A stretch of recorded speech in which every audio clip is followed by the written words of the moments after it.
Hi and welcome to programming with Maurya. और आज class 12th का first chapter computer science with Python का cover करेंगे।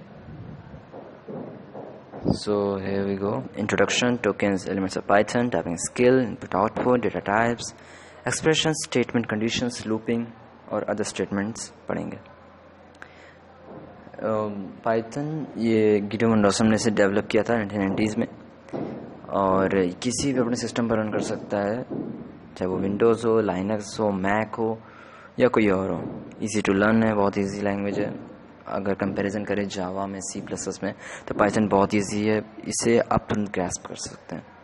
लेटेस्ट वर्जन इसका अभी तक का 3.7 ऑब्जेक्ट ओरिएंटेड लैंग्वेज है, डेटा स्ट्रक्चर इंक्लूडेड है, इसलिए इसे कहते हैं object oriented language. Object oriented language में ऑब्जेक्ट्स को देखा जाता है, जिसमें कि ऑब्जेक्ट्स होते हैं। ऑब्जेक्ट्स इसमें है डेटा स्ट्रक्चर्स, इन्हीं को हम इसीलिए इसको ऑब्जेक्ट ओरिएंटेड प्रोग्रामिंग लैंग्वेज कहते हैं। इसका बेसिक कंपोनेंट जो होता है उसे टोकन कहते हैं। टोकन एग्जांपल, टोकन होता है क्या, मतलब कि जैसे केमिकल्स के बीच में एटम्स होते हैं, वो उसके बेसिक कंपोनेंट है। तो उस वैसे ही पाइथन के कोडिंग में टोकन्स को लेते हैं बेसिक कंपोनेंट। इसको 5 कैटेगरीज में डिवाइड किया गया है: keywords, identifiers, literals, operators and punctuators. Keywords वो होते हैं जिनकी कोई स्पेसिफिक मीनिंग हो, इसे चेंज नहीं कर सकते हैं, जो कि पाइथन में इनबिल्ट है मीनिंग है, उसका कुछ चेंज नहीं कर सकते। जैसे इसमें एग्जांपल में कोडिंग में है for, in, range, if, print, तो इनकी मीनिंग फिक्स है, इन्हें कुछ नहीं किया जा सकता है change. And then identifiers. Identifiers are the names given to the function, to the programming, to the statement. It's like यहाँ पे है कि Q, इसमें तो बस Q है जिसका कोई मीनिंग नहीं है, पर इसको चेंज कर सकते हैं। जैसे Q और वहाँ कुछ भी लिख सकते हैं, तो वो आइडेंटिफायर एक नेम गिवन है उसको। लिटरल्स होते हैं वैल्यूज़, जैसे यहाँ पे 1 से 10 तक है, 3 है, फिर 0 है, सब लिटरल्स है, इन सभी एक वैल्यूज़ होती हैं। ऑपरेटर्स जस्ट लाइक यहाँ पे इक्वल्स टू है, कॉमा है, परसेंटेज है, तो ये सब ऑपरेटर्स है जो कि दो, it can be number, it can be string, दो उनके बीच में ऑपरेट करते हैं, उन दोनों को आपस में लाते हैं किसी ऑपरेट करने के तरीके से। देन पंक्चुएटर्स में सेमीकोलन है जो कि पंक्चुएट करते हैं, पंक्चुएशन मार्क होते हैं, ऐसे कह सकते हैं थोड़ा। आइडेंटिफायर के भी रूल्स होते हैं बहुत से, जैसे it should be non keyword meaning कि इसका कोई कीवर्ड नहीं होना, जैसे फॉर नहीं यूज़ कर सकते हैं आइडेंटिफायर में, ना कि इन, ना कि वाइल, ना कि कुछ भी जिसका कोई मीनिंग अगर पाइथन में है तो उसको यूज़ नहीं कर सकते हैं। और अगर यूज़ करना है हम यूज़ कर सकते हैं, पर अगर उसमें हम लोग को अंडरस्कोर यूज़ करना पड़ेगा, या तो फिर न्यूमेरिक ऐड कर सकते हैं, बट स्टार्टिंग से नहीं। स्टार्टिंग में कभी भी आइडेंटिफायर में नंबर ऐड नहीं कर सकते हैं। इससे आइडेंटिफायर हमेशा अंडरस्कोर या अल्फाबेट से स्टार्ट होता है, भले एंडिंग किसी भी से हो, पर अंडरस्कोर ही रहना चाहिए, ना कि कोई और सिंबल, बस अंडरस्कोर। लिटरल्स के भी बहुत से तरीके होते हैं, जैसे string literal, numeric literals, Boolean literal, special literal. String literals होते हैं इन्वर्टेड कॉमास में जो लिखा रहते हैं, वो स्ट्रिंग लिटरल्स, जो कि वैल्यू जो कि फिक्स है, तो चेंज नहीं कर सकते। इन्वर्टेड कॉमा में जो लिखा रहता है वो फिक्स है, उसे चेंज नहीं कर सकते हैं। न्यूमेरिक 3 हमेशा रहेगा। बूलियन लिटरल्स होते हैं ट्रू, जो ट्रू है ट्रू को ट्रू लिख सकते हैं। हाँ, दूसरे में न्यूमेरिक्स में लिख सकते हैं ट्रू को 1 और फॉल्स को लिख सकते हैं 0। पर अपनी स्टेटमेंट में इस लेवल पे हम लोग 12th में इसे हम लोग ट्रू या फॉल्स लिखते हैं। स्पेशल लिटरल नन जो होता है, नन हमेशा स्टेटमेंट को पास कर देता है, वो नन एक मतलब लेता ही नहीं स्टेटमेंट को, वो उसे पास कर देगा हमेशा। एलिमेंट्स ऑफ पाइथन के भी एलिमेंट्स होते हैं, जैसे expression, statements, comments, function, blocks. Expressions होते हैं जो कि ऑपरेंड्स के बीच में होते हैं, मीन्स कि जो ऑपरेटर्स होते हैं, जैसे यहाँ पे a equals to int, a equals to 445, ये तुम्हारा हो गया एक्सप्रेशंस। स्टेटमेंट होते हैं जो कि स्टेट करते हैं क्या कमांड करना है, जैसे यहाँ पे कि c equals to b by a, तो ये स्टेटमेंट होगी जो कि स्टेट कर रहा है किसको ऐसे करना चाहिए। जैसे फंक्शन में फर्स्ट नेम के है, नेम डॉट कैपिटलाइज करेगा तो मीन्स स्टेट कर रहा है कि उसे ऐसे करना है, कमांड कर रहा है, तो स्टेटमेंट कहेंगे। कमेंट्स होते हैं, कमेंट्स कोडिंग में वो इंक्लूडेड होते हैं, जो कि कोडिंग में तो कंपाइल करते तो वो दिखते नहीं, वो यूज़ नहीं होते हैं कभी भी, बट वो डेवलपर्स के ईज में होते हैं, मीन्स कि जब उसे रीड करते हैं कोडिंग को तो उसे जब कमेंट्स के साथ पढ़ते हैं तो इजी रहता है समझना कोडिंग को। फंक्शंस होते हैं, फंक्शंस किसी भी फंक्शन को बनाने के लिए फंक्शंस उसी को फंक्शन कहते हैं। जैसे लाइक यहाँ पे हमने फंक्शन बनाया फर्स्ट नेम, इस फंक्शन में वो क्या रहा है, पहले फर्स्ट नेम में नेम लिखेंगे, अगर वो नेम स्मॉल लेटर में होगा उसका फर्स्ट लेटर तो ऑटोमेटिकली वो कैपिटल लेटर हो जाएगा। तो एक फंक्शन हमने बना दिया फर्स्ट नेम जो कि कैपिटलाइज करता है फर्स्ट लेटर को हमेशा। ब्लॉक्स होते हैं इंडेंशन, ब्लॉक्स को कहते हैं इंडेंशन मेनली कोडिंग में। इट मीन्स कि जैसे यहाँ सेमी कोलन लगा हुआ है तो सेमी कोलन को जैसे ही हम एंटर करेंगे एक इंडेंट में आ जाएगा उसके अंदर, तो वो एक सेमी कोलन ने एक ब्लॉक दे दिया जिससे कि वो स्पेस पीछे से हट के टैब से आगे आ गया है। Typing in Python, dynamic typing, static typing. Dynamic typing वो टाइपिंग होती है जिसमें कि वैल्यू जो होती है वो चेंज हो सकती है अगर सेकंड कमांड अगर चेंज कर दे तो। और स्टैटिक टाइपिंग में ऐसा नहीं होता। इसका बेसिक है ये कभी कभी एग्जाम में पूछता भी है डिफरेंस में। तो मेन डिफरेंस यही है कि स्टैटिक टाइपिंग चेंज नहीं हो सकती है पर डायनामिक टाइपिंग चेंज हो सकती है, उस पर कोई रेस्ट्रिक्शन नहीं है। इनपुट और output in Python, input users input देने के लिए इनपुट कमांड का यूज़ करते हैं। इनपुट बिल्ट इन फंक्शन है, यूज़ कर सकते हैं उसे। इसका सिंटैक्स है input prompt to be displayed का मीन्स है कि वहाँ पूछ सकते हैं what's your name, what's your age, कोई भी क्वेश्चन जो भी हमें यूजर से चाहिए या कोई भी प्रॉम्प्ट।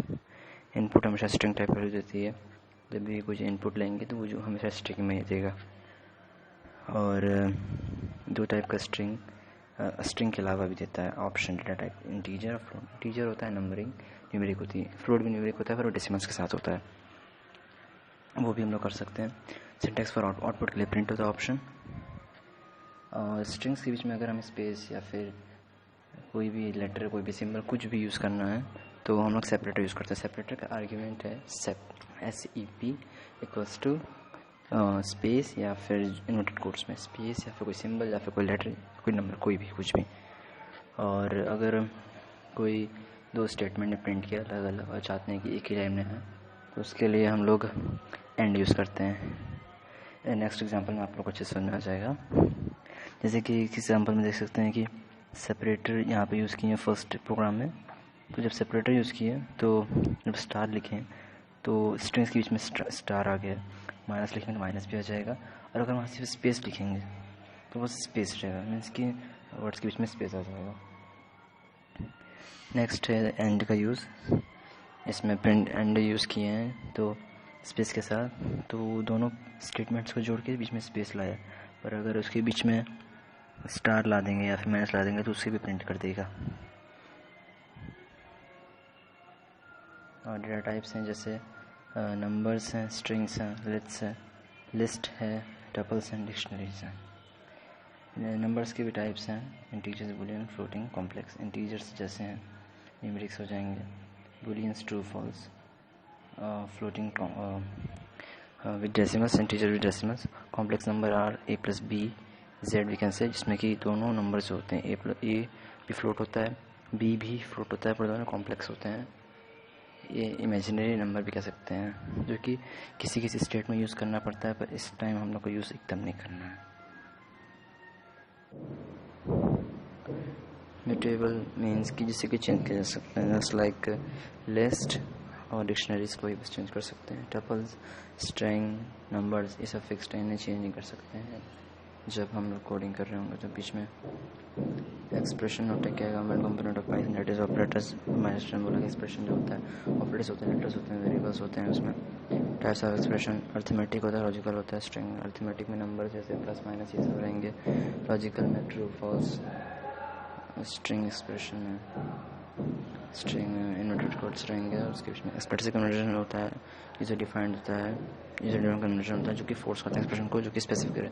जैसे यहाँ STRS 59 अगर लिख दिया तो इंटीजर को स्ट्रिंग में प्रिंट करेगा, अगर वहाँ INT लिख के अंदर स्ट्रिंग लिख देता है तो उसका इंटीजर में प्रिंट नहीं करता, कर देता पर अलग थ्रू मतलब करता।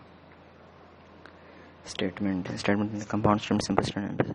कंपाउंड स्टेटमेंट ये है जैसे कि इसकस 20 A is greater than B डिस्कस to A by B, compound statement हो गया। स्टेटमेंट सिंपली प्रिंट करेगा। एम्प्टी स्टेटमेंट में कुछ पास नहीं करेगा। कंपाउंड स्टेटमेंट में कोई कंडीशन के साथ वो कंडीशन फॉलो करेगा, नहीं हुआ तो ठीक है, उसका हुआ तो उसके साथ जो स्टेटमेंट दे रहेंगे वो फॉलो करेगा। कंडीशंस इफ स्टेटमेंट होते हैं, वन टाइम यूज़ कर सकते हैं। इफ स्टेटमेंट किसी भी कंडीशन को लेके इफ अगर वो कंडीशन ट्रू हुई तो उसे फॉलो करेगी, फॉल्स कुछ नहीं करेगी। इफ एल्स स्टेटमेंट अगर वो ट्रू हुई तो इफ फॉलो करेगी, फॉल्स हुई नहीं एप्लीकेबल होगी तो एल्स फॉलो करेगी। इफ एल्फ स्टेटमेंट होती है कि फॉलो करेगी तो इफ, नहीं फॉलो की तो एल्फ पे जाएगी, एल्फ नहीं होगी तो एक और एल्फ पे जाएगी। एल्फ मल्टीपल यूज़ कर सकते हैं। और लास्ट भी एल्स। इंस्टेड इफ कंडीशन हो गया, फिर उसके अंदर एक और कंडीशन डाल सकते हैं कि अगर ये ट्रू हुआ तो इसके अंदर एक और कंडीशन है कि ये भी ट्रू होना चाहिए, तभी वो स्टेटमेंट प्रिंट करेगा। लूपिंग होती है जनरल फॉर्म में भी होती है, ब्रांच में भी होती है। जनरल फॉर्म इसकी यही है कि नॉर्मली ये है फॉर एलिमेंट 1 2 3 4 5 6 7 8 9 तक तो प्रिंट एलिमेंट प्रिंट कर देगी बस। लेकिन एंड है तो वो एक लाइन में प्रिंट करेगी। अगर एंड नहीं होता तो वो एक लिस्ट में प्रिंट करता है, 1 2 3 4 बारी प्रिंट करता। रेंज होता है तो जैसे फॉर एलिमेंट रेंज 1 to 10 लिखते हैं तो 1 से लेकर 10 तक डायरेक्ट प्रिंट करता है, लिखने की जरूरत नहीं पड़ती कि 1 2 3 4 5 6 7 8 9। वाइल लूप में एक कंडीशन देनी पड़ती है कि उस कंडीशन पे जाके वो स्टॉप हो जाए, वरना वो इनफाइनाइट पे भी चली जाती है। स्टेटमेंट ऐसा जंप स्टेटमेंट है, break statement. Jump statement 2 statement होते हैं, ब्रेक स्टेटमेंट और कंटिन्यू स्टेटमेंट। और loop statement, nested loop. Jump statement break point statement होते हैं कि अगर लूपिंग कर रहे हैं जैसे वाइल या फॉर लूप का, और अगर कोई कंडीशन कहीं पे एप्लीकेबल या कहीं पे फॉल्स हो जा रही है तो उससे बाहर निकलने के लिए हम ब्रेक स्टेटमेंट यूज़ कर सकते हैं। और अगर दूसरे उसी के अपोजिट या फिर दूसरे कोडिंग के लिए मीन्स कि किसी लूपिंग कर रहे हैं, एप्लीकेबल नहीं हो रही है बट हमें तब भी उसके पास चलाना है, कुछ भी हो उसको कंटिन्यू करते रहना है, तो कंटिन्यू स्टेटमेंट यूज़ करेंगे। कंटिन्यू ब्रेक यूज़ कर सकते हैं, लिखेंगे डायरेक्ट। लूप एल्स स्टेटमेंट में इसकी लूपिंग कर रहे हैं फॉर कंडीशन वाइल कंडीशन के लिए। अगर किसी टाइम पर वाइल एप्लीकेबल नहीं हो पा रहा है, मीन्स की कंडीशन जब चल रही है तो एप्लीकेबल नहीं हो पा रहा है, तो तुरंत वो एल्स पे स्किप कर देगा और एल्स वाले कंडीशन पे एल्स वाले स्टेटमेंट को लेके प्रिंट करेगा।